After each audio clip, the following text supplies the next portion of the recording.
This first case Articles on the Go feature is titled, How to Make Procedure Day More Efficient and Cost-Effective.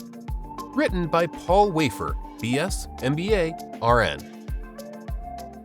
The final part of the pre-procedure process is the preparation of the patient on the day of surgery or other invasive procedure. There are many ways to make this process more efficient and cost-effective. The key areas of opportunity include assignments. Frequently, we see the assignments being made the day before, based on the expected arrival time. A more efficient method is to assign adjacent rooms or zones to the staff and to slot the patients into those zones sequentially. Staffing. Generally, we see an over-reliance on RNs to get all the patient tasks performed. The ratio of nurse aides to patients is frequently too low, requiring RNs to assist with weighing, bedding, toileting, and other tasks that can be delegated.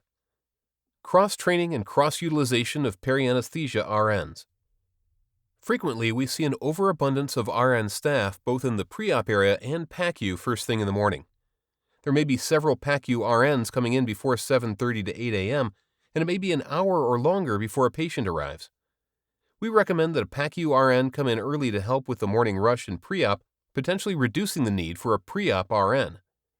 The PACU RN can then float to that area when it's time for the first patient to come out of surgery. Cross-training of pre-op and PACU RNs can also improve overall staffing for the peak times in PACU. It can also increase the available pool of RNs for call coverage. As the day slows down in the afternoon or early evening, is there the opportunity to consolidate the pre-post staff with the PACU and discharge directly for the PACU area. This allows you the ability to maintain A-span standards and still be more efficient.